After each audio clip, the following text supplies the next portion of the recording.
বিগত 15 বছরে সবচেয়ে বেশি ভিন্ন ধর্মাবলম্বীদের প্রতি ক্ষতি করা হয়েছে, তাদের ব্যবসা প্রতিষ্ঠান, তাদের জায়গা জমি লুট করেছে এই সরকারেরই কোনো না কোনো লোকেরা, দুষ্কৃতিকারী লোকেরা, চক্রান্তকারী লোকেরা, চাঁদাবাজ লোকেরা এই যে করেছে।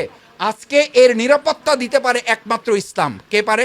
ইসলাম। আমরা আজকে সেই ইসলামের দাওয়াত দিচ্ছি আপনাদেরকে। ফরিদপুরের যে ঘটনার সংঘটিত হয়েছে আপনাদের অনেকেরই কানে আসছে বা আপনারা শুনেছেন যে সেখানে মুসলিম 2 শ্রমিককে পিটিয়ে হত্যা করে একটা পরিস্থিতি তৈরি করার চেষ্টা করা হয়েছে।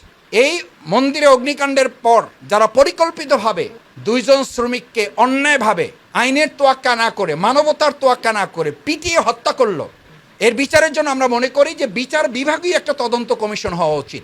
কুনতুম খয়রা উম্মাতিন উখরিজাত লিন-নাস, সমস্ত মানুষের কল্যাণের জন্য আমাদেরকে দায়িত্ব দেওয়া হয়েছে। একটা দল থাকবে, একটা গোষ্ঠী থাকবে, একটা জাতি থাকবে, একটা সংগঠন থাকবে, কিছু ভালো মানুষ থাকবে যারা সমস্ত মানুষের ভালোর চিন্তাটা তারা করবে, সমস্ত মানুষের কল্যাণ কীভাবে হয় সেটার চিন্তা তারা করবে।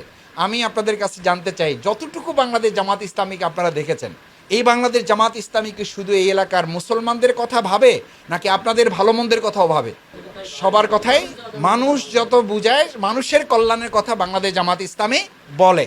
এই যে আপনারা সাক্ষ্য দিলেন যে বাংলাদেশ জামাত ইসলামী মানুষের কল্যাণের কথা বলে, এই কল্যাণের কথা বাংলাদেশ জামাত ইসলামী বলে, এটা আমাদের নিজস্ব চিন্তার কোনো ফল না।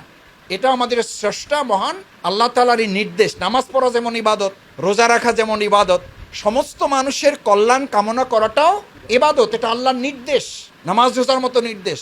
যে কোরআন নাজিল হয়েছে সেই কোরআন কিন্তু শুধু মুসলমানদের জন্য নাজিল হয় নাই। উনজিলা ফিহিল কোরআন, এই কোরআনকে আমি নাজিল করেছি হুদাল্লিন নাস, শুধু হিন্দুদের জন্য, শুধু বৌদ্ধদের জন্য, শুধু মুসলমানদের জন্য, শুধু ইহুদিদের জন্য, শুধু খ্রিস্টানদের জন্য না।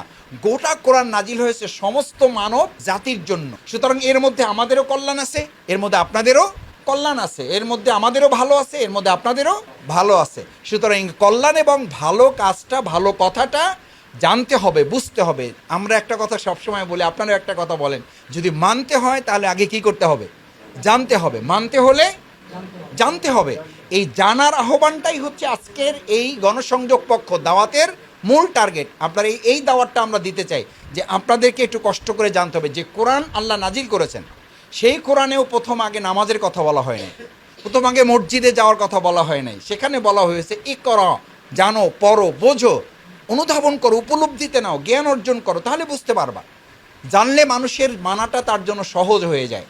সেই জন্য আজকে আপনারা এখানে আমাদের দাদা দিদিরা যারা আসছেন, আমরা তাদের প্রতি আহ্বান জানাই, বাংলাদেশের আজকের যে পরিস্থিতি, এরকম একটা পরিস্থিতিতেও আমি দৃঢ়ভাবে বিশ্বাস করি আজকের এই প্রোগ্রাম গোটা বাংলাদেশের হিন্দু, বৌদ্ধ, খ্রিস্টান, মুসলিম উম্মার সহমর্মিতার সাথে, সহনশীলতার সাথে অসাম্প্রদায়িক একটা পরিস্থিতি তৈরি করার একটা জ্বলন্ত উদাহরণ হিসাবে এই প্রোগ্রামটা গোটা বাংলাদেশের কাছে নয়, গোটা পৃথিবীর কাছে এটা একটা উজ্জ্বল প্রমাণ হিসাবে প্রতিষ্ঠিত হবে ইনশাআল্লাহ। কারণ কেউ কেউ আমাদেরকে উস্কাচ্ছে, কেউ কেউ আমাদের মধ্যে ষড়যন্ত্র করছে, কোনো চক্রান্তকারী, কোনো একটা চক্র মুসলমান এবং হিন্দুদের মধ্যে একটা সম্পর্কের ফাটল তৈরি করার কি করতেছে? চেষ্টা করতেছে। আমরা সজাগ সচেতন থেকে কোনো অবস্থাতেই এই চক্রের পাতা ফাঁদে আমরা কখনো পা দিয়ে হিন্দু, বৌদ্ধ, মুসলিম, খ্রিস্টানদের মধ্যে আমরা কোনো দাঙ্গা সৃষ্টি করতে, বাংলাদেশের এই 56,000 বর্গ হলে আমরা কাউকে করতে দেব না। সে যদি আপনার ভাইও হয়, আপনি কি তাকে সেই সুযোগ দিবেন? দিবেন না। কারণ তাতে আমরা ক্ষতিগ্রস্ত হব শুধু না, আমরা সবাই ক্ষতিগ্রস্ত হব। আবার আমাদের কোনো ভাইও যদি হয়, আমাদেরও দায়িত্ব হবে তাকে প্রশমিত করা, আমাদেরও প্রশমিত হবে তাকে থামিয়ে দেওয়া। কারণ ইসলামের নির্দেশনা হচ্ছে যে কুনতুম খয়রা উম্মাতিন উখরিজাত লিন-নাস, তোমাদের কল্যাণের জন্য বের করা হয়েছে। তুমিনুনা বিল্লাহ, তোমাদের দায়িত্ব দুটো, তা'মুরুনা বিল মারুফ ওয়া তানহাউনা আনিল মুনকার। এই যে তোমাদের কল্যাণের জন্য, মানুষের কল্যাণের জন্য তোমাদের দায়িত্ব দেওয়া আছে, সেখানে দুটো কাজ। এক, ভালো কাজের কথা বলবা, অন্যায় কাজ থেকে মানুষকে বিরত রাখবা। কোনো মানুষকে পিটিয়ে হত্যা করা, এটা কি ভালো কাজ হইতে পারে? এটা কি ঠিক হবে? আপনারা কি এটা করবেন যে আমি একজনকে হত্যা করে ফেলেছি, আপনারাও আমাকে ধরে গলা কেটে মেরে ফেলবেন? এটা কি আমাদের কারো দায়িত্ব হবে? এটা বরং সমাজে শৃঙ্খলার পরিবর্তে আরও বিশৃঙ্খলা, ব্যাপক পরিস্থিতি তৈরি করবে। বুঝতে হবে যে এই হত্যাকাণ্ড বা এই অপরাধ কার্যটা সে পরিকল্পিতভাবে কোনো একটা চক্রান্ত বাস্তবায়ন করার জন্য করছে। সুতরাং কোনো অবস্থাতে আমরা চক্রান্ত বাস্তবায়ন করতে দেব না। আজকে বাংলাদেশে আমরা মনে করি ফরিদপুরের যে ঘটনা সংঘটিত হয়েছে আপনাদের অনেকেরই কানে আসছে বা আপনারা শুনেছেন যে সেখানে মুসলিম 2 শ্রমিককে আপনাদেরই একটা মন্দিরে অগ্নিসংযোগের ঘটনাকে সংগঠিত করার কেন্দ্র করে সেখানে 2 মুসলিম যুবককে শ্রমিককে পিটিয়ে হত্যা করে একটা পরিস্থিতি তৈরি করার চেষ্টা করা হয়েছে। আমরা দাবি করছি এটার সাথে এই মন্দিরে আগুন যারা দিয়েছে তারাও এটা পরিকল্পিতভাবে চক্রান্ত করেছে, অন্যায় করেছে। আমরা মনে করি শুধুমাত্র বাংলাদেশের এখনকার যে সরকার এটা এর পরিকল্পিত এর সুষ্ঠু বিচার করতে পারবে না, এই কারণে যে এরা জনগণের সরকার না। এর বিচারের জন্য আমরা মনে করি যে বিচার বিভাগীয় একটা তদন্ত কমিশন হওয়া উচিত। আপনারা কি একমত এর সাথে? বিচার বিভাগীয় তদন্ত কমিশন হলে নিরপেক্ষ একটা তদন্ত হবে এবং প্রকৃত দোষীদেরকে এখান থেকে সাব্যস্ত করা সম্ভব হবে। একই সাথে আমরা দাবি জানাচ্ছি এই মন্দিরে অগ্নিকাণ্ডের পর যারা পরিকল্পিতভাবে 2 জন শ্রমিককে অন্যায়ভাবে আইনের তোয়াক্কা না করে, মানবতার তোয়াক্কা না করে পিটিয়ে হত্যা করলো, এই যে একজন মায়ের মাত্র 2টো সন্তানই ছিল, সেই মা আহাজারি করে বলছে, আপনারা শুনেছেন যে আমার 2টা ছেলের একটা ছেলেকেও যদি ওরা বাঁচায় রাখতো তাহলে অন্তত দুনিয়াতে আমি একটু মার ডাক শুনতে পারতাম। তো এই যে নির্মম নৃশংস হত্যাকাণ্ড করেছে, আমরা কি এটা কেউ সমর্থন করি? প্রশ্নই ওঠে না, এটা কেউ সমর্থন করি না, এটা হতেই পারে না। এই জন্য আমরা আজকে এই অনুষ্ঠানের মাধ্যমে আজকের এই আপনাদের দাওয়াতি কার্যক্রমের অংশ হিসাবে আমরা দেশের আইনের কাছে, আইনের শাসনের তো আমরা মোটামুটি একটা একদম তলানিতে আছি, তারপরও যে বিচার বিভাগ আছে আমরা সেই বিচার বিভাগের মাধ্যমে একটা তদন্ত কমিশন করে এর সুষ্ঠু বিচার করার মধ্য দিয়ে মূলত আগামী দিনে এরকম আর কোনো ঘটনা যাতে সংগঠিত না হয় সেখান থেকে আমরা আমাদের বাংলাদেশকে পরিত্রাণ করতে পারবো ইনশাল্লাহ। কি বলেন? সম্মানিত দাদা এবং দিদিরা, আমি শেষ কথা যেটা বলতে চাই, ইসলাম হচ্ছে আমাদের কল্যাণের জন্য। কি কল্যাণ করতে চায়? দেখেন, রাসূল করিম সাল্লাল্লাহু আলাইহি সাল্লাম যে আইএমএ জাহিলিয়াকে পরিবর্তন করে সোনার মদিনা তৈরি করেছিলেন। সোনার মদিনার নাম তো শুনেছেন সবাই। সোনার মদিনা রাষ্ট্রে যখন ভিন্ন ধর্মাবলম্বী ছিল তাদেরকে প্রস্তাব দেওয়া হয়েছিল যে তোমরা চাইলে এখানে অবস্থান করতে পারো, আবার চাইলে এখান থেকে তোমরা চলেও যেতে পারো।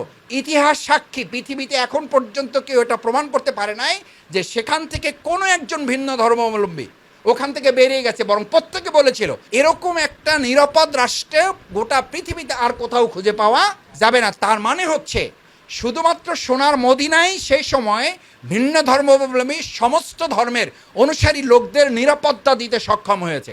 আজকে দেখেন আমাদের এই বাংলাদেশ, এখানে মুসলমানদেরকে হত্যা করা হয়, মুসলমানদেরকে অন্যায়ভাবে ফাঁসি দেওয়া হচ্ছে।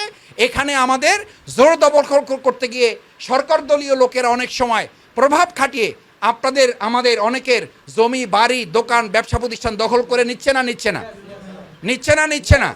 এবং এই সরকারেরই কোনো একটা গবেষণা প্রতিষ্ঠান গবেষণা করেছে যে এই বিগত 15 বছরে সবচেয়ে বেশি ভিন্ন ধর্মাবলম্বীদের প্রতি ক্ষতি করা হয়েছে, তাদের ব্যবসা প্রতিষ্ঠান, তাদের জায়গা জমি লুট করেছে এই সরকারেরই কোনো না কোনো লোকেরা, দুষ্কৃতিকারী লোকেরা, চক্রান্তকারী লোকেরা, চাঁদাবাজ লোকেরা এই যে করেছে।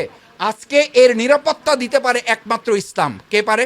ইসলাম। আমরা আজকে সেই ইসলামের দাওয়াত দিচ্ছি আপনাদেরকে। আপনারা যদি নিরাপদে জীবনযাপন করতে চান, ভালো থাকতে চান, নিরাপদে থাকার, ভালো থাকার একমাত্র গ্যারান্টি দিতে পারে যে ইসলাম প্রিয়নবী মুহাম্মদ রাসূলুল্লাহ সাল্লাল্লাহু আলাইহি ওয়াসাল্লাম তার সময় সোনার মদিনা রাষ্ট্রে সোনার মানুষ তৈরি করে এরকম একটা নিরাপত্তার রাষ্ট্র তৈরি করেছিলেন। আজকে বাংলাদেশ জামাত ইসলামীও সেরকম সোনার মানুষ তৈরি করে একটা সোনার বাংলাদেশ তৈরি করতে চায়। এই সোনার বাংলাদেশ তৈরি করার জন্য সোনার মানুষ তৈরি করার যে প্রকল্প বাংলাদেশ জামাত ইসলামী নিয়েছে, আপনারা কি এটাকে সমর্থন করেন ইনশাআল্লাহ? আজকে দেখেন, আপনারা নাম জানেন শহীদ মাওলানা মতিউর রহমান নিজামী, উনি মন্ত্রী ছিলেন, উনি এই জামাত ইসলামীর আমির ছিলেন। উনি বলেছিলেন যে আমরা 2 মন্ত্রী যদি 2 টাকার দুর্নীতি করে এটাকে প্রমাণ করতে পারে তাহলে আমরা শুধুমাত্র মন্ত্রণালয় না, আমরা শুধু এমপিগিরি না, আমরা জামাত ইসলামীর আমির আর সেক্রেটারি না, আমরা সহযোগী সদস্য পদ থেকেও প্রত্যাহার করব, নিজেরা অব্যাহতি নেব যদি কেউ প্রমাণ করতে পারে। আজ পর্যন্ত তাদের এই 2 টাকার দুর্নীতি কেউ প্রমাণ করতে পারে নাই। বাংলাদেশে এরকম সোনার মানুষ তৈরি করে বাংলাদেশ জামাত ইসলামী যদি বাংলাদেশকে সোনার বাংলা করতে চায় তাহলে আমাদেরও কিন্তু সেরকম সোনার মানুষে পরিণত হইতে হবে। বাংলাদেশ জামাত ইসলামী আপনাদেরকে আহ্বান জানায়, আসুন ইসলামের পতাকা তলে আমরা ঐক্যবদ্ধ হই।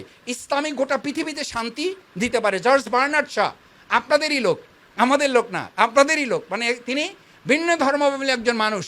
তিনি বলেছিলেন আজকের ঝঞ্ঝা বিক্ষুব্ধ এই পৃথিবীতে যদি আবার শান্তি প্রতিষ্ঠা করতে হয় তাহলে মুহাম্মদুর রাসূলুল্লাহ সাল্লাল্লাহু আলাইহি ওয়াসাল্লামের সেই আনিত বিধান ইসলামের মাধ্যমেই কেবল শান্তি প্রতিষ্ঠা করা সম্ভব। সুতরাং এই কথা শুধুমাত্র জর্জ বার্নার্ড শা না, আপনাদের বহু গণ্যমান্য ব্যক্তিবর্গরা এই কথা বলে রেখে গেছেন।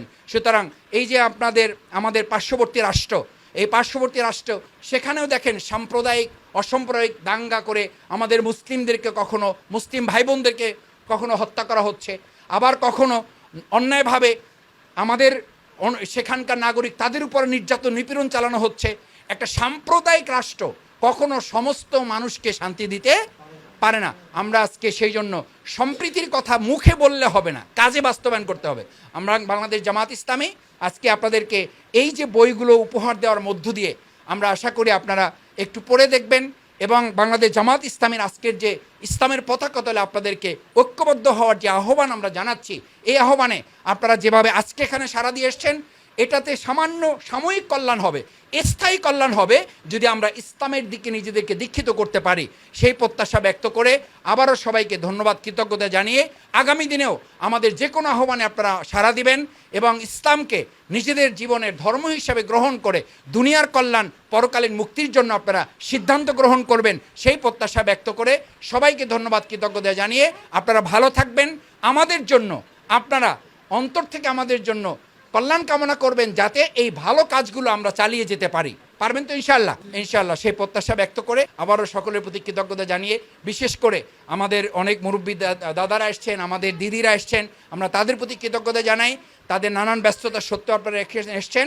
আপনাদের সকলের কল্যাণ কামনা করে আমি আমার কথা শেষ করছি। আল্লাহ হাফেজ। আসসালামু আলাইকুম ওয়া আলা মান ইত্তাবা'আল হুদা। অত্যাচার থেকে বাঁচতে পারবেন আশা করি। ঠিক আছে, তাদের ভিতরে একটা মন মানসিকতা আছে যা আমি বুঝতে পারতেছি। তো আমার গণ্যমান্য ব্যক্তিরা আলোচনা করবেন, ঠিক আছে। আশা করি আরেকদিকে কিছু নিয়ে আসবো। আপনাকে সবাইকে ধন্যবাদ, আর যারা আজকে এই আয়োজন করছে তাদেরকে অনেক অনেক ধন্যবাদ। জামাতে ইসলামী বাংলাদেশ, জামাতে ইসলামী বাংলাদেশ, জামাতে ইসলামী বাংলাদেশ, জামাতে ইসলামী বাংলাদেশ। গড়বে গড়বে আল্লাহর হুকুমাত, গড়বে গড়বে খেলাফতে রাশেদা। জনগণ নন্দিত পরিবেশ, কোরআনের কাঙ্ক্ষিত পরিবেশ। জনগণ নন্দিত পরিবেশ, কোরআনের কাঙ্ক্ষিত পরিবেশ। নীলিমা নতুন কথা বলবে, নদীরা দ্বিগুণ বেগে চলবে। নীলিমা নতুন কথা বলবে, নদীরা দ্বিগুণ বেগে চলবে। বইবে দক্ষিণা নিয়ে ফাগুনের রেশ। জামাতে ইসলামী বাংলাদেশ, জামাতে ইসলামী বাংলাদেশ, জামাতে ইসলামী বাংলাদেশ, জামাত।